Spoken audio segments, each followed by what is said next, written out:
तो आज हम शुरू करने वाले हैं अपने एंटी एड्रेनर्जिक ड्रग का लास्ट टॉपिक, जो कि है बीटा ब्लॉकर ड्रग।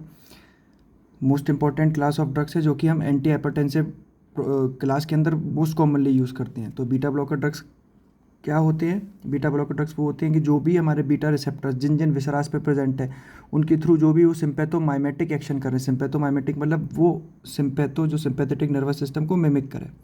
तो बीटा रिसेप्टर जो भी सिम्पैथोमाइमेटिक एक्शन है उनका, उसको जो ब्लॉक करे वो सारे ड्रग्स कौन से? Beta blocker. मतलब इन शॉर्ट जो बीटा रिसेप्टर्स को ब्लॉक करे। जब बीटा रिसेप्टर्स ब्लॉक होंगे तो उनके थ्रू जो मीडिएटेड जो भी एक्शन होगा वो ब्लॉक होगा।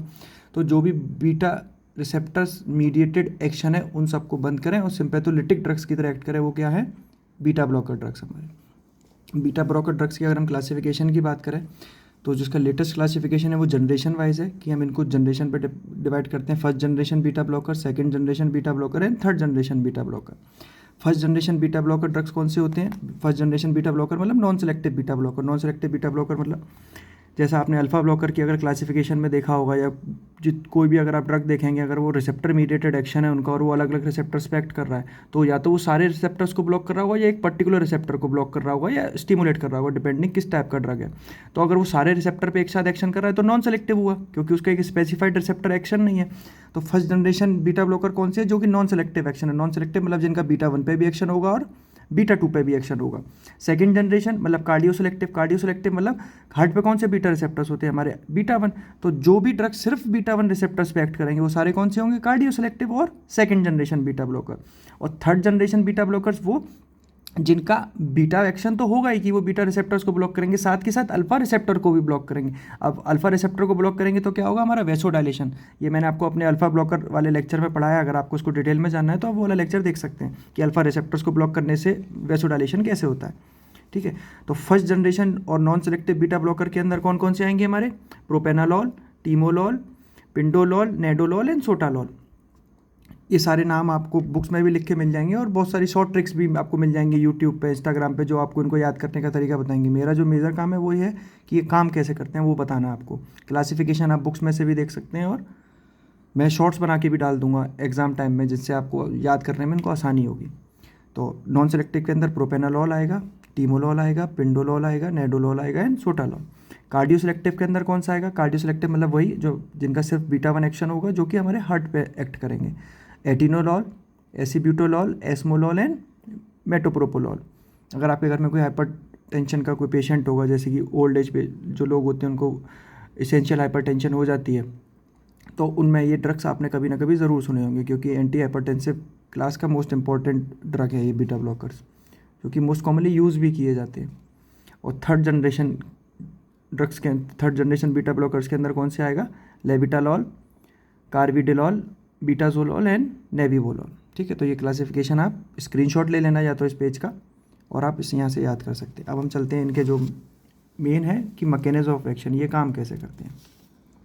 तो अगर आपने मेरा ऑटोनॉमिक नर्वस सिस्टम का इंट्रोडक्टरी वीडियो देखा होगा तो उसमें मैंने जब आपको सारे रिसेप्टर्स के बारे में बताया था कि कौन सा रिसेप्टर कहाँ प्रेजेंट है, किस लोकेशन पे है, उसका एक्शन क्या है, तब अगर आपने वो देखा हो तो आपको याद होगा जो हमारे बीटा रिसेप्टर्स हैं वो कहाँ प्रेजेंट होते हैं? हमारे हार्ट पे, ब्लड वेसल्स पे।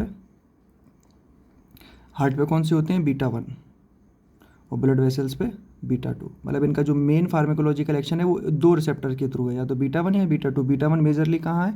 हार्ट पे, और बीटा 2 कहाँ पर है? हमारे ब्लड वेसल्स पे। तो सबसे पहला हमारा एक्शन ऑन हार्ट। हमारे हार्ट पे कौन से रिसेप्टर प्रेजेंट है? बीटा 1। अब बीटा 1 जो हमारा हार्ट है, हमारी जो कार्डिक मस्कुलेचर है, जैसे कार्डिक मस्कुलेचर को हम 2 पार्ट में डिवाइड करते हैं, एक स्पेशलाइज्ड मायोकार्डियम और एक कॉन्ट्रैक्टाइल मायोकार्डियम। कॉन्ट्रैक्टाइल मायोकार्डियम की वो हार्ट का पार्ट जो कि कॉन्ट्रैक्ट करता है, जैसे एट्रियल मस्क्यूलेचर, वेंट्रिकुलर मस्क्यूलेचर, वो सारा क्या है? Contractile myocardium. और स्पेशलाइज्ड मायोकार्डियम जिनके अंदर जो अपनी कॉन्ट्रैक्शन की प्रॉपर्टी को तो लूज कर चुके हैं, बट एक स्पेशल ऑटोमेटिसिटी का फीचर जो है वो अडॉप्ट कर चुके हैं। जैसे हमारा ऐसे नोड है, एवी नोड है, परकिंजे सिस्टम है हमारे पर, left bundle branch, right bundle branch, ये सारे किस में आते हैं? स्पेशलाइज्ड मायोकार्डियम में। तो हमारा जो सिंपैथेटिक इनर्वेशन होता है बॉडी का, सिंपैथेटिक इनर्वेशन मतलब एड्रेनर्जिक इनर्वेशन है हमारा हार्ट पे, वो हमारे हार्ट के सारे टाइप के टिश्यूज़ में प्रेजेंट होता है। वो हमारे स्पेशलाइज्ड मायोकार्डियम में भी प्रेजेंट होता है और कॉन्ट्रैक्टाइल मायोकार्डियम में भी प्रेजेंट होता है। स्पेशलाइज्ड मायोकार्डियम का मतलब ऐसे नोड में भी सिंपैथेटिक नर्वस सिस्टम का इन्फ्लुएंस होगा, एबी नोड पे भी होगा, परकिंजे सिस्टम पे भी होगा, ठीक है। और कॉन्ट्रैक्टाइल मायोकार्डियम मतलब atrial musculature and ventricular musculature, मतलब हमारे हार्ट के जितने भी टिश्यूज़ हैं basically from start to end, उन सारे टिश्यूज़ के अंदर हमारे बीटा 1 रिसेप्टर प्रेजेंट होंगे और हमारा सिंपैथेटिक इनर्वेशन होता है।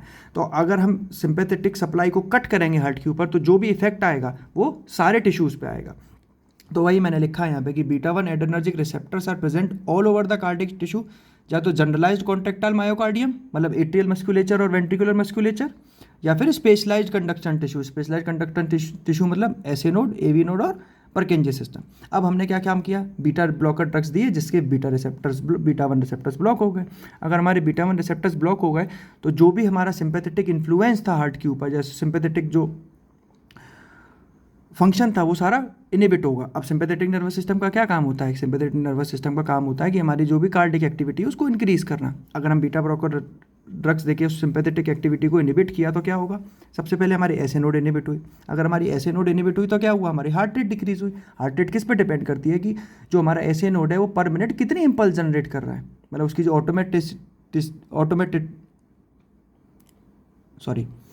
ऑटोमेटिसिटी की प्रॉपर्टी है उसकी वजह से वो कितनी इम्पल्स एक बार में जनरेट कर रहा है पर मिनट, तो उसको हम क्या बोलते हैं, हार्ट रेट। तो अगर हमने अपनी एसए नोड को इनिबिट किया बीटा ब्लॉकर ड्रग से तो क्या हुआ, हार्ट रेट डिक्रीज हुई। सपोज करो जैसे वो 90 इम्पल्स पर मिनट जनरेट कर रहा था, अब हमने बीटा ब्लॉकर ड्रग दिए तो उन्हें उसकी जो इम्पल्स जनरेशन वो कितनी आ गई 70 पे, तो हमारी हार्ट रेट कितनी हो गई 70 पर मिनट, जो कि पहले 90 पर मिनट थी। तो एसए नोड को इनिबिट किया तो हार्ट रेट कम हुई। दूसरा एवी नोड को इनिबिट किया। अब एवी नोड का क्या काम होता है, एसए नोड ने इम्पल्स को जनरेट किया, वो इम्पल्स एट्रियल फाइबर्स के थ्रू कहाँ पहुंची, एवी नोड के पास। अब एवी नोड एक अकेला इलेक्ट्रिकल विंडो है हमारे एट्रियल मस्कुलेचर और वेंट्रिकुलर मस्कुलेचर के बीच में, मतलब जो भी इलेक्ट्रिकल एक्टिविटी होगी एट्रियम के अंदर वो वेंट्रिकल्स के पास किसके थ्रू पहुंचेगी, वेंट्रिकल्स के थ्रू, एवी नोड के थ्रू। तो एवी नोड क्या काम कर रहा है, हमारा एवी नोड काम कर रहा है इलेक्ट्रिकल विंडो का। तो बेसिकली काम क्या है, कंडक्शन का, कि जो भी इंपल्स आ रही है ऐसे नोड से एट्रिया के थ्रू होते हुए एवी नोड पे, उसको कंडक्ट करेगा वेंट्रिकल्स के अंदर। अगर हमने एवी नोड को इनिबिट किया तो एवी नोड को इनिबिट करेंगे तो क्या होगा कि जिस स्पीड से जो इंपल्स है वो कंडक्ट हो रही थी एवी नोड से वो और कम हो जाएगी। नॉर्मल क्या काम होता है कि ऐसे नोड ने इंपल्स जनरेट की, वो पूरी एट्रियम में डिस्ट्रीब्यूट हुई और एट्रियम से कहाँ पहुंची, एवी नोड में। अब एवी नोड उसको 0.1 सेकंड के लिए होल्ड रखेगा, ये नॉर्मल फिजियोलॉजिकल है। जिसको अगर आपने ईसीजी देखा हो तो ईसीजी में इसको किससे डिनोट करते हैं, पीआर इंटरवल। पीआर इंटरवल यार पीआर सेगमेंट ले लें तो कितना होता है PR interval, PR interval 0.1 second है ना। तो ये नॉर्मल फिजियोलॉजिकल है कि कोई भी इंपल्स आएगी तो एवी नोड उसको कितनी देर के लिए होल्ड करके रखेगा, 0.1 सेकंड के लिए, कि जिससे वेंट्रिकल के कॉन्ट्रैक्ट करने से पहले एट्रिया प्रॉपरली कॉन्ट्रैक्ट कर चुके हों, उस चीज़ को कंफर्म करने के लिए एवी नोड होल्ड करके रखता है इंपल्स को। तो अब बीटा ब्लॉकर ड्रग्स की इन्फ्लुएंस में क्या हो गया कि जो हमारा फोर्स ऑफ कंडक्शन है, जो वेलोसिटी ऑफ कंडक्शन है, बेसिकली जो वेलोसिटी ऑफ कंडक्शन है वो और स्लो हो गई, तो एवी नोड इनिबिट हो गया। अब ये तो हमने स्पेशलाइज्ड मायोकार्डियम को इनिबिट किया। अब जो नॉर्मल जनरलाइज्ड मायोकार्डियम है जो कि कॉन्ट्रैक्टाइल मायोकार्डियम है वो भी इनिबिट होगी, तो एट्रियल मस्कुलेचर भी इनिबिट होगा और वेंट्रिकुलर मस्कुलेचर भी इनिबिट होगा। जब मायोकार्डियम इनिबिट होगी हार्ट की तो क्या होगा, जो फोर्स ऑफ कॉन्ट्रैक्शन है, फोर्स ऑफ कॉन्ट्रैक्शन कौन डिपेंड करता है, फोर्स ऑफ कॉन्ट्रैक्शन इससे डिपेंड करती है ना कि जो हमारे एट्रियल और वेंट्रिकुलर मायोकार्डियम है वो कितनी फोर्स से कॉन्ट्रैक्ट कर रही है। जब हम उस मायोकार्डियम को इनिबिट करेंगे तो जो फोर्स ऑफ कॉन्ट्रैक्शन है, जो फोर्स ऑफ जनरेशन है हार्ट की वो कम होगी। तो एट्रियल और वेंट्रिकल को इनिबिट करने से क्या हुआ कि जो फोर्स ऑफ कॉन्ट्रैक्शन है वो डिक्रीज हुई, ठीक है। अब इसकी और साथ के साथ क्या होता है, जो रिफ्रैक्टरी पीरियड है, रिफ्रैक्टरी पीरियड मतलब कि जब हार्ट जॉइंट डायस्टोल से सिस्टोल में गया और सिस्टोल के बाद से दोबारा से जॉइंट डायस्टोल में जाएगा तो जो उसका रिफ्रैक्शन है वो रिफ्रैक्टरी पीरियड बढ़ जाएगा। रिफ्रैक्टरी पीरियड बढ़ जाएगा मतलब जो हमारा कार्डिक लोड है, जो हमारा हार्ट नॉर्मल वर्क कर रहा है वो कम हो जाएगा। मतलब अगर मैं किसी भी पेशेंट की कार्डिक वर्कलोड को कम करना है, कार्डिक वर्कलोड को कम करने के बाद हमें उसको एवी नोड को इनिबिट करना है, हमें उसकी एसए नोड को इनिबिट करना है और साथ के साथ उसके एट्रियल और वेंट्रिकुलर मस्कुलेचर को इनिबिट करना है, तो हम बीटा ब्लॉकर ड्रग्स का यूज़ कर सकते हैं, क्योंकि बेसिकली क्या काम करेगा, ये ओवरऑल कार्डिक लोड को कम करेगा, ठीक है। अब अगर एसए नोड इनिबिट हुई, एवी नोड इनिबिट हुआ और एट्रियल और वेंट्रिकुलर मस्कुलेचर इनिबिट हुआ तो क्या होगा, अगर आपने देखा होगा एसए नोड की जो इम्पल्स जनरेशन प्रॉपर्टी है उसको क्या बोलते हैं, आइनोट्रॉपी। तो नेगेटिव आइनोट्रॉपिक ड्रग्स हैं ये, नेगेटिव ड्रोमोट्रॉपिक है, मतलब जो force of velocity of conduction AV node से वो भी कम करेंगे, और नेगेटिव क्रोनोट्रॉपिक और नेगेटिव बेथमोट्रॉपिक ड्रग, इनका मतलब है कि जो फोर्स ऑफ कॉन्ट्रैक्शन है और जो वेलोसिटी ऑफ कॉन्ट्रैक्शन है वो साथ में कम होंगी। मतलब जो हमारी, जब भी आप किसी पेशेंट को बीटा ब्लॉकर ड्रग्स देंगे तो वो क्या क्या काम करेंगे, negative inotropic, negative dromotropic, negative chronotropic and negative bathmotropic. अब इसकी वजह से क्या हुआ, इससे पिछले वाले लेक्चर में भी मैंने आपको ये कंसेप्ट बताया था, पर मैं रिवीजन के लिए एक बार दोबारा बताता हूँ कि जो हमारा ब्लड प्रेशर है वो क्या है, दो पार्ट में डिवाइड, एक सिस्टोलिक ब्लड प्रेशर, एक diastolic blood pressure. Systolic blood pressure majorly किस पे डिपेंड कर रहा है, कार्डिक आउटपुट पे, और डायस्टोलिक ब्लड प्रेशर किस पे मेजरली डिपेंड कर रहा है, हमारी टोटल पेरिफेरल रेजिस्टेंस पे। और जो हमारी कार्डिक आउटपुट है वो किस पे डिपेंड कर रही है, स्ट्रोक वॉल्यूम और हार्ट रेट पे। अब हमने बीटा ब्लॉकर ड्रग दिया तो उससे क्या हुआ, हार्ट रेट कम हुई। अगर हार्ट रेट कम हुई तो कार्डिक आउटपुट कम हुई, और कार्डिक आउटपुट कम हुई तो सिस्टोलिक ब्लड प्रेशर कम हुआ। मतलब एंटी हाइपरटेंसिव ड्रग की तरह हम यूज़ कर सकते हैं, ठीक है। दूसरी चीज़, स्ट्रोक वॉल्यूम किस पे डिपेंड करता है, प्रीलोड पे, आफ्टर लोड पे और मायोकार्डियल कॉन्ट्रैक्टिबिलिटी। अब अगर हमने बीटा ब्लॉकर ड्रग्स दिए तो अगेन इसने क्या काम किया, मायोकार्डियल कॉन्ट्रैक्टिबिलिटी, मतलब जो फोर्स ऑफ कॉन्ट्रैक्शन उसको कम किया। अगर फोर्स ऑफ कॉन्ट्रैक्शन कम हुआ हार्ट का तो स्ट्रोक वॉल्यूम कम हुई, और स्ट्रोक वॉल्यूम कम हुई तो अगेन कार्डिक आउटपुट कम हुई, कार्डिक आउटपुट कम हुई तो अगेन डायस्टोलिक ब्लड प्रेशर कम हुआ, ठीक है। तो इसका पहला जो मैकेनिज्म ऑफ एक्शन है वो हार्ट के थ्रू कैसे है कि जो हार्ट पे जितने भी हार्ट के कार्डिक टिश्यूज़ हैं उनके ऊपर जो भी बीटा 1 रिसेप्टर्स है उन सारे रिसेप्टर्स को ब्लॉक करेगा। उन रिसेप्टर्स के ब्लॉक होने की वजह से जो भी उनकी कार्डिक एक्टिविटी है वो डिक्रीज़ होगी। अगर ऐसे नोड इनिबिट होगा तो हार्ट रेट डिक्रीज़ होगी, ए बी नोड इनिबिट होगा तो कंडक्शन वेलोसिटी डिक्रीज़ होगी, और मस्कुलेचर इनिबिट होगा तो फोर्स ऑफ कॉन्ट्रैक्शन डिक्रीज़ होगा, ठीक है। दूसरा, मोस्ट ऑफ द बुक्स में यही मैकेनिज्म ऑफ एक्शन दे रखा होता है कि वो हार्ट पे कैसे काम करता है, बट इसके हाँ, तो दूसरा इसका जो मेथड है जिसकी जो मैकेनिज्म ऑफ एक्शन है वो क्या है, by the action on juxtaglomerular apparatus. अगर आपको इंट्रोडक्टरी मेरा वीडियो याद होगा तो मैंने आपको क्या बताया, जो बीटा 1 रिसेप्टर्स है वो कहाँ कहाँ प्रेजेंट है, एक तो हार्ट पे और दूसरा जक्स्टाग्लोमेरुलर अपरेटस पे, ठीक है। अगर आप किसी को बीटा 1 ब्लॉकर्स दे रहे हो तो वो हार्ट को तो इनिबिट करेगा, साथ के साथ हमारा जो जक्स्टाग्लोमेरुलर अपरेटस है किडनी के अंदर उनको भी इनिबिट करेगा। अब उसको इनिबिट करने की वजह से क्या होगा वो हम देखते हैं। Beta 1 receptors are present on juxtaglomerular apparatus of kidney. अब जब हम बीटा ब्लॉकर ड्रग्स देके बीटा 1 रिसेप्टर्स को ब्लॉक करेंगे तो वो क्या काम करेगा, जे अपरेटस का हमारा काम क्या होता है, रेनिन को रिलीज करना। मतलब जो हमारा रास सिस्टम है, रेनिन, एंजियोटेंसिन, एल्डोस्टेरोन एक्सेस, इस पूरी एक्सेस को सप्रेस करेगा। क्यों सप्रेस हुआ, क्योंकि जक्स्टाग्लोमेरुलर अपरेटस इनिबिट हो गया। अगर हमारा जो रास एक्सेस है वो इनिबिट हुई तो क्या हुआ, जो हमारा रेनिन का रिलीज है वो कम हुआ। अब रेनिन का रिलीज कम हुआ तो रेनिन क्या काम करता है कि जो हमारा एंजियोटेंसिनोजिन है उसको कन्वर्ट करता है एंजियोटेंसिन 1 में। जब रेनिन कम रिलीज होगा तो एंजियोटेंसिनोजिन एंजियोटेंसिन में कम कन्वर्ट होगा। जब एंजियोटेंसिन 1 कम बनेगा तो जो हमारा जो एंजाइम है एंजियोटेंसिनोजिन कन्वर्टिंग एंजाइम, वो एंजियोटेंसिनोजिन 1 को एंजियोटेंसिनोजिन 2 में कम कन्वर्ट करेगा। और जो हमारा एंजियोटेंसिनोजिन 2 है वो हमारा मोस्ट पावरफुल वेसोकॉन्स्ट्रिक्टर है। मतलब अगर किसी की बॉडी के अंदर अगर रास सिस्टम और हमारी रास एक्सेस ओवर स्टिमुलेटेड है, ज़्यादा काम कर रही है तो क्या होगा, रेनिन ज़्यादा रिलीज़ होगा। रेनिन ज़्यादा रिलीज़ होगा तो एंजियोटेंसिनोजिन एंजियोटेंसिन में ज़्यादा प्रोड्यूस होगा, और एंजियोटेंसिन 2 में ज़्यादा कन्वर्ट होगा। अगर एंजियोटेंसिन की जो अमाउंट है वो ज़्यादा है तो वेसोकॉन्स्ट्रिक्शन होगा उसकी बॉडी में। वेसोकॉन्स्ट्रिक्शन मतलब वीनोकॉन्स्ट्रिक्शन भी होगा और आर्टीरियोकॉन्स्ट्रिक्शन भी होगा। तो बीटा ब्लॉकर ड्रग्स ने क्या काम किया, पूरी रास एक्सेस को सप्रेस किया।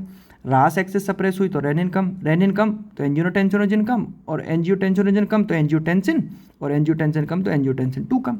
अगर एंजियोटेंसिन 2 कम प्रेजेंट होगा हमारे ब्लड सर्कुलेशन के अंदर तो उसका जो वेसोकॉन्स्ट्रिक्टरी इफेक्ट है वो कम होगा। अगर उसका वेसोकॉन्स्ट्रिक्टरी इफेक्ट कम होगा तो क्या हुआ, जो हमारी वेन्स हैं और जो आर्टरीज हैं वो डायलेट करेंगे, मतलब वीनोडाइलेशन होगा और आर्टीरियल डायलेशन होगा। अगर वीनोडाइलेशन होगा तो क्या हुआ, हमारा वीनस रिटर्न कम, क्योंकि जितना भी हमारा जो ब्लड है वो पेरिफेरल वेन्स में पूल हो जाएगा तो हार्ट के पास वीनस रिटर्न कम जाएगा। तो वेन्स डायलेट हुई तो वीनस रिटर्न कम गया। वीनस रिटर्न कम गया मतलब एंड डायस्टोलिक वॉल्यूम, जो हमारा प्रीलोड है हार्ट का, प्रीलोड मतलब एंड डायस्टोलिक वॉल्यूम की हार्ट कॉन्ट्रैक्ट करने से पहले, सिस्टोल में जाने से पहले उसके पास कितना वॉल्यूम है जिसके ऊपर वो एक्ट करेगा, that is and diastolic volume. और प्रीलोड, प्री मतलब जब हार्ट कॉन्ट्रैक्ट करने वाला तो उसके पास कितना लोड है, वो कितने वॉल्यूम ऑफ ब्लड पे एक्ट करेगा, that is preload. Venous return कम हुआ तो प्रीलोड कम हुआ, प्रीलोड कम हुआ तो स्ट्रोक वॉल्यूम कम हुआ, स्ट्रोक वॉल्यूम कम होगा तो सिस्टोलिक ब्लड प्रेशर गिरेगा। इससे पहले मैंने आपको बताया था ना कि हमारा सिस्टोलिक प्रेशर है वो किस पर डिपेंड करता है, कार्डिक आउटपुट पे। और कार्डिक आउटपुट किस पर डिपेंड करती है, स्ट्रोक वॉल्यूम और हार्ट रेट पे। और स्ट्रोक वॉल्यूम कम होगा तो कार्डिक आउटपुट कम होगा, कार्डिक आउटपुट कम होगा तो सिस्टोलिक ब्लड प्रेशर कम होगा। तो इसका as a anti hypertensive drug mechanism of action पहला क्या है, डायरेक्ट हार्ट पे काम कर रहा है। दूसरा क्या है, हमारी रास एक्सिस को सप्रेस कर रहा है। ठीक है, अब हमारी जो आर्टीरियोल्स है वो डायलेट हुई तो क्या हुआ, जब हमारे ये मैंने अल्फा ब्लॉकर ड्रग्स में ये पूरा जो कंसेप्ट है ना वीनो डायलेशन और आर्टीरियो डायलेशन का, ब्लड प्रेशर पे इसका क्या इफेक्ट है ये उसमें बताया है मैंने। अगर आपको और डिटेल में देखना है तो आप वो वाला लेक्चर मेरा देख लेना, इससे जस्ट पहले वाला जो लेक्चर होगा। तो आर्टीरियो डायलेशन होगा तो क्या होगा, टोटल पेरिफेरल रेजिस्टेंस कम हुई। अगर टोटल पेरिफेरल वास्कुलर रेजिस्टेंस कम हुई तो आफ्टर लोड कम हुआ। आफ्टर लोड का मतलब क्या है कि जब हार्ट कॉन्ट्रैक्ट कर रहा है, मतलब जब सिस्टोल में है तो उसके ऊपर उसको कितने ब्लड के ऊपर एक्ट करना है, उसको कितने ब्लड के ऊपर फोर्स लगानी है। अगर जो हमारी आर्टीरियोल्स हैं वो कॉन्स्ट्रिक्टेड होंगी तो उसमें से जो अमाउंट ऑफ ब्लड को पास कराने के लिए हार्ट को ज़्यादा फोर्स जनरेट करनी पड़ेगी, मतलब उसको ज़्यादा काम करना पड़ेगा, मतलब आफ्टर लोड ज़्यादा होगा। और आर्टीरियोल्स डायलेट होंगी, जो हमारी आर्टीरियोलर स्मूथ मसल्स है वो डायलेटेड होंगी तो ल्यूमेन ज़्यादा होगा, तो ब्लड ईजिली पास कर जाएगा उसमें से। जैसे सपोज ये हमारा आर्टीरियोल का ल्यूमेन है, अगर ये कॉन्स्ट्रिक्टेड है तो इसमें से जो अमाउंट ऑफ ब्लड है जो पास करेगा वो कम होगा और हार्ट को ज़्यादा फोर्स जनरेट करनी पड़ेगी। अगर हम इनको डायलेट कर दिया तो डायलेट करने से क्या हुआ कि ल्यूमेन बढ़ गया, ल्यूमेन बढ़ गया तो अमाउंट ऑफ ब्लड जो पास होगा वो ईजिली पास हो जाएगा, हार्ट को कम लोड जनरेट करना पड़ेगा, कम फोर्स जनरेट करनी पड़ेगी। तो टोटल पेरिफेरल वास्कुलर रेजिस्टेंस कम हुई जिसकी वजह से आफ्टर लोड कम हुआ। आफ्टर लोड कम हुआ मतलब डायस्टोलिक ब्लड प्रेशर कम हुआ। सिस्टोलिक ब्लड प्रेशर किस पर डिपेंड करता है, कार्डिक आउटपुट पर। Diastolic blood pressure total peripheral resistance में। ये कंसेप्ट आप हमेशा याद रखना कि हम दुनिया का कोई भी ऐसा ड्रग देंगे जो कि हमारी वीनोमोटर टोन और आर्टीरियोमोटर टोन के साथ खेलेगा, मतलब जैसे या तो वेन्स को डायलेट कराएगा या कॉन्स्ट्रिक्ट कराएगा, या आर्टीरियोल को डायलेट कराएगा या कॉन्स्ट्रिक्ट कराएगा, तो बेसिकली हम किसके साथ छेड़छाड़ कर रहे हैं, हमारी systolic blood pressure and diastolic blood pressure के साथ। तो ये कंसेप्ट आप इंपॉर्टेंट है, आप हमेशा याद रखना। तो पहला मैकेनिज्म ऑफ एक्शन क्या हुआ इसका, हार्ट, डायरेक्ट हार्ट पे, दूसरा जक्स्टाग्लोमेरुलर अपरेटस पे, और तीसरा जो इसका मैकेनिज्म ऑफ एक्शन है वो है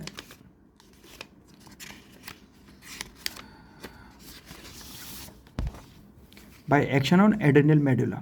जो हमारा एड्रेनल मेडुला है उसकी 3 लेयर्स होती हैं, आपने एनाटॉमी में या नीट की प्रिपरेशन के टाइम पे पक्का पढ़ा होगा। पहली जोना ग्लोमेरुलोसा, दूसरी जोना फेसिकुलारिस, और तीसरी जोना फेसिकुलेटा, मैंने यहाँ पे गलत लिख दिया, और तीसरी जोना रेटिकुलारिस। तो हमारी जोना ग्लोमेरुलोसा जो है वो क्या रिलीज़ करती है, मिनरलोकॉर्टिकॉइड। मिनरलोकॉर्टिकॉइड में क्या मिनरल, कौन सा मेन मिनरलोकॉर्टिकॉइड कौन सा है, एल्डोस्टेरोन। एल्डोस्टेरोन का क्या काम होता है, जो हमारा नेफ्रॉन का जो डिस्टल पार्ट है, जो कलेक्टिंग टिब्यूल्स और डिस्टल पार्ट है, वहाँ पे एक्वापोरिन्स का जो नंबर है उनको बढ़ा के वहाँ पे जो सॉल्ट एंड जो वाटर उसका रीएब्जॉर्प्शन बढ़ाता है, मतलब उसका रिटेंशन इंक्रीज करता है हमारी बॉडी के अंदर। यही तो काम होता है एल्डोस्टेरोन का।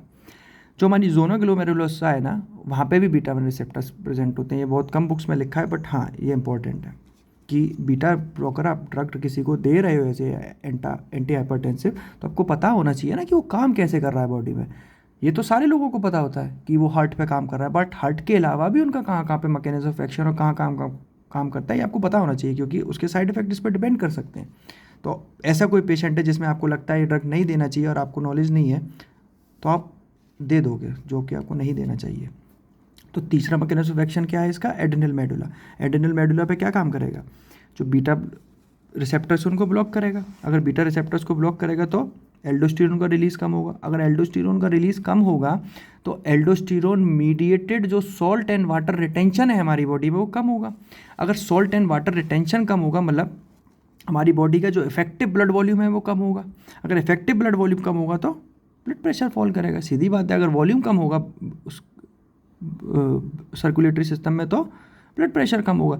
तो इसका एंटी हाइपरटेंसिव ड्रग यूज़ होने का जो मैकेनिज्म ऑफ एक्शन है वो क्या है, पहला डायरेक्ट हार्ट पे एक्शन है, दूसरा रास मैकेनिज्म को सप्रेस करेगा, और तीसरा एल्डोस्टेरोन के रिलीज को कम करेगा, जिससे सॉल्ट एंड वाटर रिटेंशन कम होगा। अगर सॉल्ट एंड वाटर रिटेंशन कम होगा मतलब जो सॉल्ट है और जो मतलब सोडियम है और जो वाटर है वो यूरिन में पास करेगा, यूरिन में पास करेगा तो हमारा जो इफेक्टिव ब्लड वॉल्यूम है वो कम होगा, और इफेक्टिव ब्लड वॉल्यूम कम होगा तो ब्लड प्रेशर फॉल करेगा। ठीक है, अब हम चलते हैं इसके फार्मेकोलॉजिकल एक्शन पे। ये मैंने आपको बताया था mechanism of action as a anti hypertensive drug, पर as a anti hypertensive drug के अलावा भी कहाँ का यूज़ होता है उस पर बात करते हैं। तो फार्मेकोलॉजिकल एक्शन में सबसे पहले जो मोस्ट इंपॉर्टेंट है जिसके लिए इसको यूज़ किया जाता है वो क्या है, कार्डियोवास्कुलर सिस्टम पे हार्ट में। और वही चीज़ मैंने यहाँ पे लिखी है कि beta 1 receptors are distributed on all cardiac tissues, SA node, AV node, atrial musculature and ventricular musculature. SA node inhibit होगी तो हार्ट रेट कम हुई, एवी नोड इनिबिट हुई तो velocity of conduction of impulse कम हुई, एट्रियल मस्कुलेचर और ventricular musculature inhibit हुआ तो force of contraction of heart कम हो जाएगी। ठीक है, अब इन सारी वजह से जो इफेक्ट होगा हार्ट पे वो क्या होगा, कार्डिक आउटपुट कम होगी। कार्डिक आउटपुट कम होगी तो सिस्टोलिक ब्लड प्रेशर कम करेगा। दूसरा कि जो ऑटोमेटिसिटी है एक्टोपिक फोकाई की ये कम होगी। अब इसका क्या मतलब है, नॉर्मल कंडीशंस के हमारे हार्ट के अंदर जो इम्पल्स जनरेशन का काम है वो किसका है, एसए नोड का। और रेयर कंडीशन में अगर कोई पैथोलॉजिकल कंडीशन है तो एवी नोड का और परकिंजे सिस्टम का। मतलब जो हमारा स्पेशलाइज्ड मायोकार्डियम है जिसको स्पेशलाइज किया गया है इम्पल्स जनरेशन के लिए वो ये काम करता है। पर नॉर्मल फिजियोलॉजिकल कंडीशन में इम्पल्स जनरेशन कौन करता है, एसए नोड।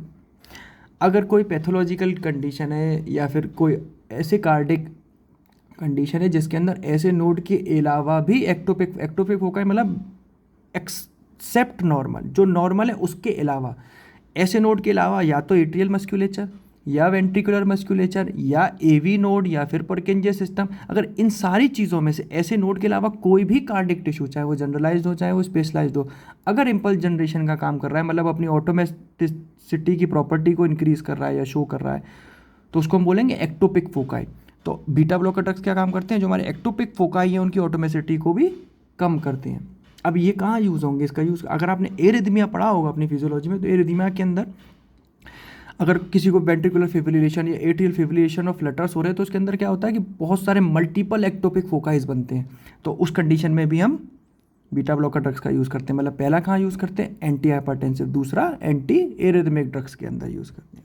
तीसरा क्या काम है इसका, कार्डिक वर्क को, ओवरऑल कार्डिक जो वर्क है हमारा उसको कम करेगा। ओवरऑल कार्डिक वर्क को कम करेगा मतलब जब हार्ट का फोर्स ऑफ कॉन्ट्रैक्शन कम हो गया, उसकी हार्ट रेट कम हो गई, उसकी वेलोसिटी ऑफ कंडक्शन कम हो गई, मतलब जो कार्डिक वर्क लोड है वो कम करेगा। कार्डिक वर्क लोड कम करेगा मतलब अगर कोई पेशेंट कंजेस्टिव कार्डिक फेलियर के अंदर पास हो रहा है, उसके ऊपर कार्डिक वर्कलोड बॉडी की डिमांड के अकॉर्डिंग बहुत ज़्यादा है, और वहाँ पे हमने अगर बीटा ब्लॉकर ड्रग्स को यूज़ किया तो क्या होगा कि उसका जो कार्डिक वर्कलोड है कम होगा। अगर कार्डिक वर्कलोड कम होगा मतलब जो मायोकार्डियम है, जो हमारा हार्ट है, उसकी खुद की ऑक्सीजन डिमांड कम होगी, है ना।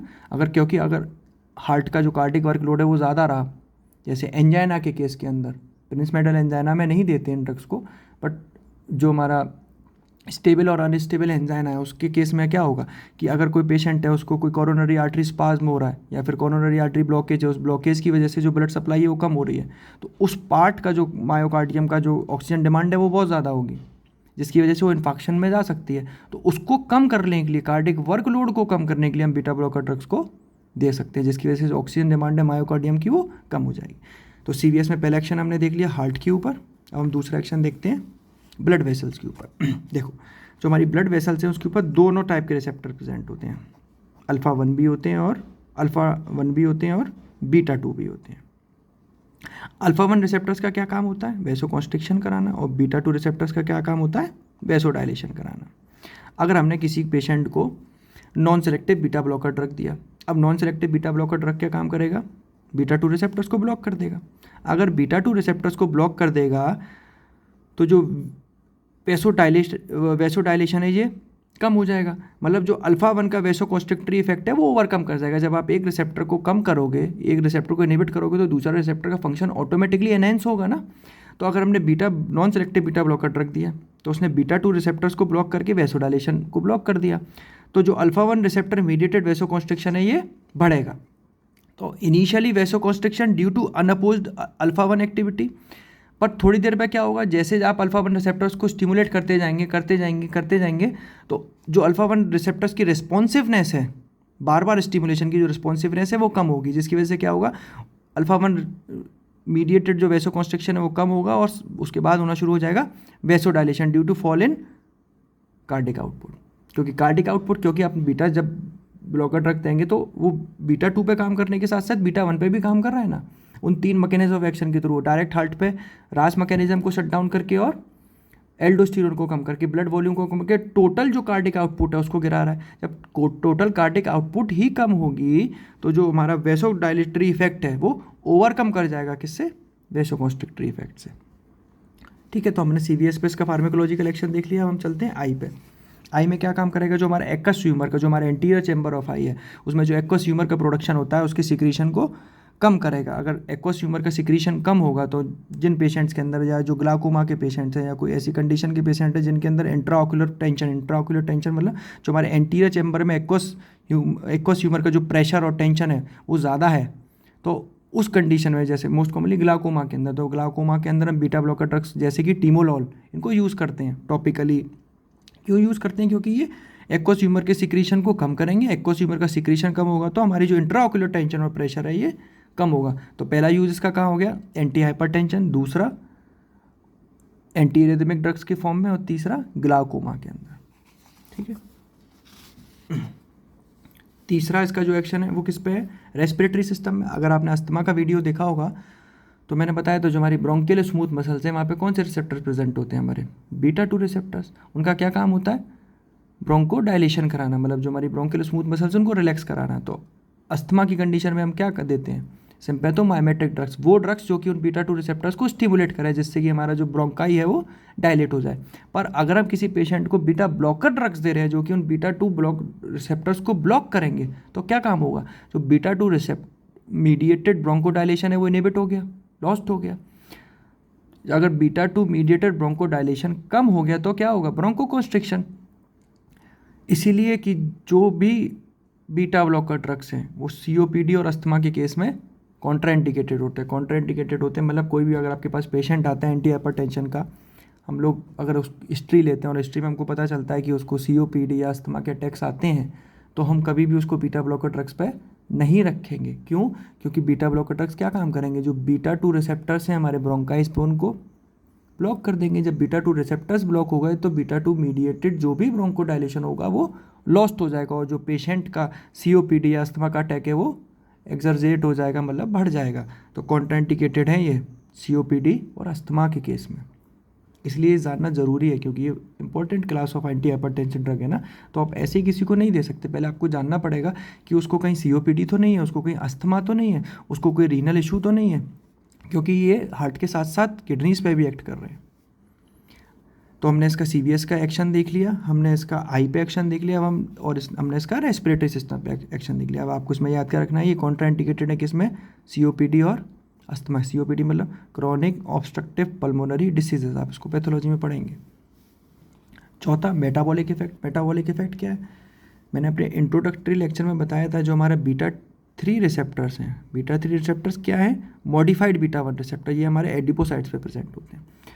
तो हमारा जो सिंपैथेटिक नर्वस सिस्टम, इसका क्या काम होता है? नॉर्मली इसका फंक्शन होता है कि हमारी बॉडी में जो भी ग्लाइकोजन प्रेजेंट है उसको ब्रेक डाउन कर दे किसमें? ग्लूकोज में। क्योंकि कब एक्टिवेट होता है सिंपैथेटिक सिस्टम? बेसिक्स पे चलते हैं फिर से। जब हमारी बॉडी स्ट्रेस की कंडीशन में आती है, स्ट्रेस में हमको ग्लूकोज का अमाउंट ज़्यादा चाहिए क्योंकि हमारी बॉडी की फंक्शनिंग इंक्रीज होती है। तो ये क्या काम करता है? जितना भी स्टोर्ड ग्लाइकोजन है उसको ब्रेक डाउन करता है। अब हमने किसी पेशेंट को बीटा ब्लॉकर ड्रग्स दिए तो बीटा मीडिएटेड जो भी ग्लाइकोजिनोलाइसिस है, ग्लाइकोजिनोलाइसिस मतलब the breakdown of glycogen into glucose, तो जितनी भी ग्लाइकोजिनोलाइसिस है वो इनहिबिट होगी। अगर ग्लाइकोजिनोलाइसिस इनहिबिट हुई तो ब्लड के अंदर ग्लूकोज का अमाउंट कम होगा। ग्लूकोज का अमाउंट कम होगा मतलब हाइपोग्लाइसीमिया होगा। अब सपोज कोई पेशेंट है जो ऑलरेडी डायबिटिक है और वो ऑलरेडी एंटी डायबिटिक ड्रग्स पे है, हाइपरग्लाइसेमिक ड्रग्स पे है, जैसे कि मेडमॉर्फिन, ग्लिम्प्राइड, वॉग्लीवोस, इनमें से किसी भी ड्रग पे, सपोज फॉर एग्जांपल मेडमॉर्फिन पे, और उस मेडमॉर्फिन के लिए इंस्ट्रूमेंट्स में उसकी बॉडी जो है वो ऑलरेडी हाइपोग्लाइसीमिया है और आपने उसको बीटा ब्लॉकर ड्रग दे दिया। अब बीटा ब्लॉकर ड्रग क्या काम करेगा? जो उसका हाइपोग्लाइसीमिया है उसको और इंक्रीज करेगा। क्यों? क्योंकि वो ग्लाइकोजन को ब्रेक डाउन नहीं होने देगा। और साथ के साथ क्या काम करेगा कि जो भी हाइपोग्लाइसीमिया के सिम्टम्स हैं हमारे, उन सबको मास्क कर देगा। अब उसकी वजह से क्या होगा? पेशेंट हाइपोग्लाइसीमिया में पास होगा बट उसको फील नहीं होगा कि वो हाइपोग्लाइसीमिया जा रहा है, मतलब जो उसकी ब्लड ग्लूकोज लेवल है उसको ज़्यादा फॉल कराएगा, जिससे पेशेंट हाइपोग्लाइसेमिक कोमा में भी जा सकता है। इसीलिए बीटा ब्लॉकर ड्रग्स को एक तो COPD और अस्थमा और दूसरा डायबिटीज़ के पेशेंट के साथ बहुत केयरफुली यूज़ करना है। क्यों? क्योंकि COPD और अस्थमा के केस में क्यों? क्योंकि बीटा 2 मीडिएटेड ब्रोंकोडायलेशन लॉस्ट होगा और डायबिटीज़ के केस में क्यों? क्योंकि ये ग्लाइकोजिनोलाइसिस को इनहिबिट करेगा जिससे हाइपोग्लाइसीमिया होगा, और साथ के साथ जो भी हाइपोग्लाइसीमिया के सिम्टम्स हैं उनको इनहिबिट कर देगा, मतलब मास्क कर देगा। दूसरी चीज़, हमारा सिंपैथेटिक नर्वस सिस्टम इंड्यूस्ड जो भी लाइपोलाइसिस है उसको इनहिबिट करेगा, क्योंकि एडिपोसाइट्स पे कौन से रिसेप्टर प्रेजेंट है? बीटा 3। जब बीटा 3 रिसेप्टर्स ब्लॉक होंगे तो जो लाइपोलाइसिस है कम होगी। अगर लाइपोलाइसिस कम होगी तो हमारे ब्लड के अंदर फ्री फैटी एसिड्स का लेवल बढ़ेगा, और साथ के साथ HDL/LDL जो रेशियो है वो कम होगा। HDL/LDL रेशियो कम होगा मतलब LDL का अमाउंट बढ़ेगा और HDL का अमाउंट कम होगा। अब हमारी बॉडी के लिए बेनिफिशियरी कौन सा है? HDL। और टॉक्सिन मतलब नॉन यूजफुल कौन सा है? HDL। अब इसमें क्या हो रहा है? उल्टा, HDL का अमाउंट तो बढ़ रहा है और HDL का अमाउंट कम हो रहा है, जो कि नहीं होना चाहिए था। तो ये हमारी किसको प्रमोट करेगा? कोरोनरी आर्टरी डिसीज़, मतलब एरेथ्रोस्क्लेरोसिस को प्रमोट करेगा। तो जो भी पेशेंट्स प्रोन होते हैं एरेथ्रोस्क्लेरोसिस के, या फिर जो प्रोन होते हैं कोरोनरी आर्टरी डिसीज़ के, उसके अंदर भी हम बीटा ब्लॉकर ड्रग्स को यूज़ नहीं करते। तो किन किन कंडीशन में यूज़ नहीं करते? COPD, अस्थमा, डायबिटीज़, और जो कि प्रोन है या फिर जो ससेप्टेड है किसके? कोरोनरी आर्टरी डिसीज़ के। अब इसका जो हमारा आखिरी फार्माकोलॉजिकल एक्शन है वो किस पे है? स्केलेटल मसल्स पे। अब जो हमारा बीटा 2 रिसेप्टर्स हैं वो कहाँ प्रेजेंट होते हैं? ब्लड वेसल्स पे। उनका काम क्या होता है? वेसोडाइलेशन कराना। जब हमने किसी पेशेंट को बीटा ब्लॉकर्स ड्रग दिए और बीटा ब्लॉकर ड्रग्स मीडिएटेड जो वेसोडाइलेशन है वो इनहिबिट हुआ, तो जो भी हमारी स्केलेटल मसल को जाने वाली ब्लड्स हैं, ब्लड सप्लाई है वो कम हो गई। अगर स्केलेटल मसल को जाने वाली ब्लड सप्लाई कम हो गई तो क्या होगा? जो भी हमारी स्केलेटल मसल्स हैं उनकी वीकनिंग होगी, क्योंकि सीधी बात है जब अगर कोई भी मसल है उसके पास ब्लड सप्लाई प्रॉपर नहीं जा रही है तो उसके अंदर जो फोर्स ऑफ कॉन्ट्रैक्शन है या जनरेशन ऑफ कॉन्ट्रैक्शन है जो उसकी वो कम होगी, मतलब जो मसल्स है वो वीक हो जाएंगी। और साथ के साथ ये क्या काम करते हैं? जो भी हमारे स्ट्रेस इंड्यूस्ड ट्रिमर्स हैं, स्ट्रेस इंड्यूस्ड ट्रिमर जब आपने देखा होगा कोई पेशेंट या कोई इंसान अगर ज़्यादा सोचता है, ज़्यादा टेंशन होता है या ज़्यादा पैनिक कंडीशन में जाता है तो उसके हाथ पैर कांपने लगते हैं, मतलब उसको ट्रिमर, उनको बोलते हैं स्ट्रेस इंड्यूस्ड ट्रिमर। मतलब उसकी बॉडी में जब भी सिंपैथेटिक ओवर ड्राइव होगी या सिंपैथेटिक ओवर स्टिमुलेशन होगा तो उसकी central nervous system induced trimmer आते हैं। तो बीटा ब्लॉकर ड्रग क्या काम करेंगे? उन स्ट्रेस इंड्यूस्ड ट्रिमर्स को कम करने में भी हेल्पफुल होंगे। अब चलते हैं हम इनके एडवर्स इफेक्ट पे। एडवर्स इफेक्ट बेसिकली किसी भी क्लास ऑफ ड्रग के क्या होते हैं? जो भी उसके फार्माकोलॉजिकल एक्शन है, जो भी वो काम कर रहा है, जैसे भी उन सारे फार्माकोलॉजिकल जो एक्शन है उनको एक्सटेंड कर दो तो वो सारे क्या होंगे? इसके एडवर्स इफेक्ट। तो इसके एडवर्स इफेक्ट कौन कौन से हैं? पहला CVS पे देखते हैं। इसका क्या काम था? ऐसे नोड को इनहिबिट करना, AV नोड को इनहिबिट करना, एट्रियल और वेंट्रिकुलर मस्कुलेचर को इनहिबिट करना। अगर AV नोड को ज़्यादा इनहिबिट कर दिया तो ब्रेडिकार्डिया, AV नोड को ज़्यादा इनहिबिट कर दिया तो हार्ट ब्लॉक। हार्ट ब्लॉक में क्या काम होता है कि जो हमारा ऐसे नोड है और जो ऐसे नोड्स से जो इम्पल्स जनरेट हो रही है वो AV नोड से पास होने में डिले लेती है। जैसे फर्स्ट डिग्री हार्ट ब्लॉक, उसके अंदर 0 पॉइंट जो नॉर्मल फिजियोलॉजिकल डिले है वो कितना है? 0.1 सेकेंड, उससे ज़्यादा डिले होता है।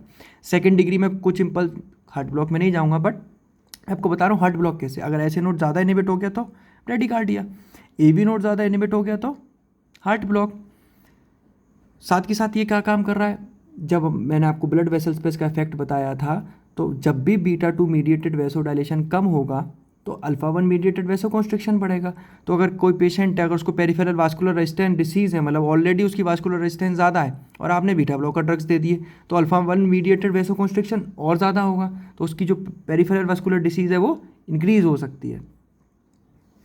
और तीसरा, कभी भी प्रिंस मेडल एंजाइना के पेशेंट के अंदर हम बीटा ब्लॉकर ड्रग्स का यूज़ नहीं करेंगे। क्यों? क्योंकि एंजाइना कितने टाइप का होता है? 3 टाइप का, स्टेबल, अनस्टेबल और प्रिंस मेडल एंजाइना।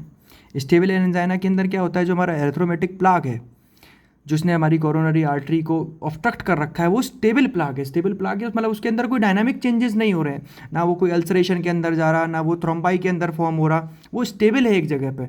तो उसकी वजह से जो हमारे कोरोनरी आर्टरी का ऑब्स्ट्रक्शन हो रहा है और उसकी डिपेंडेंट मायोकार्डियम इफेक्ट हो रही है जिसकी वजह से वो पेन आ रहा है एंजाइना का, उसको हम बोलते हैं स्टेबल एंजाइना। अनस्टेबल एंजाइना के अंदर क्या होता है? जो अंडरलाइन एरिथ्रोमेटिक प्लाग है वो डायनामिक चेंजेस के अंदर जा सकता है, मतलब वो या तो प्लाग के ऊपर प्लेटलेट डिपोजिशन हो सकता है, वो थ्रोम्बाई बन सकता है, वो कंप्लीट ऑब्स्ट्रक्शन कर सकता है, कोरोनरी आर्टरी का, या फिर वहाँ से डिसलॉज होकर किसी दूसरी लोकेशन को जाकर ऑब्स्ट्रक्ट कर सकता है। मतलब जो वो एरिथ्रोमेटस प्लाक है वो डायनामिक चेंजेस के अंदर है, वो स्टेबल नहीं है, वो कभी भी चेंज हो सकता है। तो उसके डिपेंडेंट जो मायोकार्डियम होगी वो इफेक्टेड होगी, वो इस्कीमिया की कंडीशन में जा रही हो, इस्कीमिया से पेन एक्सरसेट हो रहा होगा एंजाइना का, तो वो एंजाइना कौन सा हुआ? Unstable angina. But Prinzmetal angina के अंदर क्या होता है ना, एरिथ्रोमेटस प्लाक हो भी सकता है अंडरलाइंग कॉज और नहीं भी हो सकता। मोस्ट कॉमन जो कॉज है एंजाइना का वो क्या है? Atheromatous plaque. आपने पैथो में पढ़ा होगा या फिर आगे पढ़ेंगे, जो मोस्ट कॉमन कॉज है इस्कीमिक हार्ट डिसीजेस का या फिर एंजाइना का, वो क्या है? Atheromatous plaque. But Prinzmetal angina के अंदर क्या होता है? सपोज करिए ये कोरोनरी आर्टरी है हमारी नॉर्मल। अब इसके अंदर क्या होता है, जैसे ये पार्ट और ये ऑटोमेटिक स्पाज्म में जाता है, ये ऐसे हो गए, इसको बोलते हैं कोरोनरी स्पाज्म। ज़रूरी नहीं है कि इस कोरोनरी स्पाज्म के नीचे अंदर एरिथ्रोमेटस प्लाक हो, ये नॉर्मली भी ऐसे स्पाज्म में जा सकता है। जो प्रिंस मेडल एंजाइना का कॉज है वो क्या होगा? Coronary spasm, coronary vasospasm. जब ये कोरोनरी वेसोस्पाज्म होगा तो इसके डिपेंडेंट जो भी मायोकार्डियम होगी वो इस्कीमिक चेंजेस के अंदर जाएगी। जब इस्कीमिक चेंजेस के अंदर जाएगी तो जो पेन आएगा वो होगा प्रिंस मेडल एंजाइना का पेन। अगर आपने प्रिंस मेडल एंजाइना के केस के अंदर बीटा ब्लॉकर ड्रग दे दिया तो वो क्या काम करेगा? वैसो कॉन्स्ट्रिक्शन को और बढ़ाएगा। तो जो वेसोस्पाज्म हो रहा है, कोरोनरी वेसोस्पाज्म, जिसकी वजह से जो अंडरलाइंग कॉज है प्रिंस मेडल एंजाइना का, ये एक्सरजेट हो जाएगा। तो कभी भी प्रिंस मेडल एंजाइना के केस के अंदर बीटा ब्लॉकर ड्रग्स नहीं देंगे। एंजाइना का जो मेजर क्लास ऑफ ड्रग है वो कौन सी है? नाइट्रोग्लिसरीन। जब मैं आपको अभी इसके बाद CVS पढ़ाऊंगा तो उसमें सारी चीज़ें पढ़ाऊंगा। कौन सी है मेजर क्लास? नाइट्रोग्लिसरीन। तो एंजाइना के केस के अंदर हम मोस्ट कॉमन जो यूज़ करते हैं वो क्या है? नाइट्रोग्लिसरीन।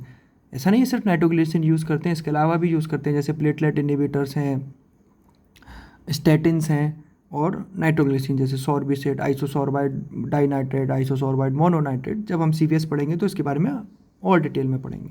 तो प्रिंस मेडल एंजाइना क्या होता है? जिसके अंदर जो अंडरलाइंग कॉज है वो एरिथ्रोमेटस चेंजेस नहीं है कोरोनरी आर्टरी के, बल्कि कोरोनरी वेसोस्पाज्म है। ठीक है, CVS पे एडवर्स इफेक्ट हमने देख लिए।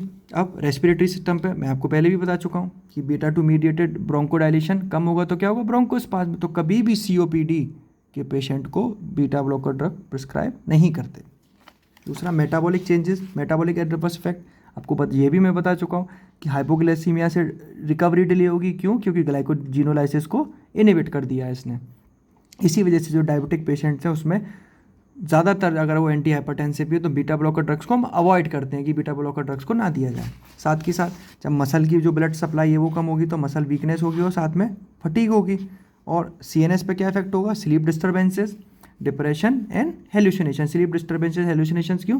क्योंकि जो हमारा सिंपैथेटिक नर्वस सिस्टम है ये स्टिमुलेटरी होता है CNS के, तो अगर ज़्यादा स्टिमुलेट होगा तो हेल्यूसिनेशंस वगैरह होंगे, डिस्टर्बेंसेस होंगे, और अगर हमने ज़्यादा इनहिबिट कर दिया तो डिप्रेशन की कंडीशन आएगी।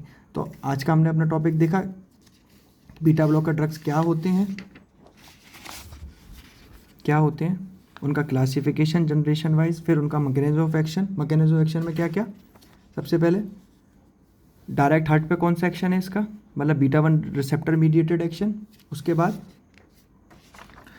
जे अपरेटस के ऊपर क्या एक्शन है, मतलब रेनिन वाला रास सिस्टम को इनहिबिट करेगा। और तीसरा हमारे जो एल्डोस्टेरोन का सिक्रीशन है उसको कम करेगा। उसके बाद हमने देखे इसके फार्मेकोलॉजिकल एक्शंस क्या क्या हैं, हार्ट पे कौन क्या क्या फार्मेकोलॉजिकल एक्शन है, आई पे क्या क्या फार्मेकोलॉजिकल एक्शन है, और साथ में रेस्पिरेटरी सिस्टम पे क्या फार्मेकोलॉजिकल एक्शन है, मेटाबॉलिक इफेक्ट क्या होगा, और स्केलेटल मसल्स पे, और लास्ट में हमने देखा एडवर्स इफेक्ट। इसी के साथ जो हमारा आज का एंटी एड्रेनर्जिक क्लास है वो ख़त्म होती है। हम नेक्स्ट में शुरू करेंगे, हम एड्रेनर्जिक कर चुके ख़त्म, जिसमें एड्रेनलिन वगैरह देखे थे। हम एंटी एड्रेनर्जिक के अंदर हमने 2 वीडियो बनाए जिसमें हमने अल्फ़ा ब्लॉकर और बीटा ब्लॉकर्स को डिटेल में पढ़ा, मतलब उनकी कैसे काम करते हैं, उनकी क्लासिफिकेशन और सारी चीज़। तो उसमें हम दोनों करा चुके हैं, अल्फ़ा ब्लॉकर्स भी और बीटा ब्लॉकर्स भी। नेक्स्ट वीडियो में हम शुरू करेंगे हमारा कोलिनर्जिक सिस्टम। कोलिनर्जिक सिस्टम मतलब पैरासिम्पैथेटिक सिस्टम। इसमें भी हम सेम यही फॉर्मेट में कोलिनर्जिक ड्रग्स और एंटीकोलिनर्जिक ड्रग्स। एंटीकोलिनर्जिक का प्रोटोटाइप कौन सा है? एट्रोपिन। प्रोटोटाइप ड्रग वो होता है कि एक ड्रग जो उस क्लास ऑफ ड्रग की सारी प्रॉपर्टीज़ को डिफाइन कर चुके हैं, चाहे उसके फंक्शंस हों, उसके साइड इफेक्ट हो, तो उसको हम बोलते हैं प्रोटोटाइप ड्रग। तो एंटीकोलिनर्जिक का प्रोटोटाइप ड्रग कौन सा है? एट्रोपिन। हम इसके बारे में भी बात करेंगे। Thank you.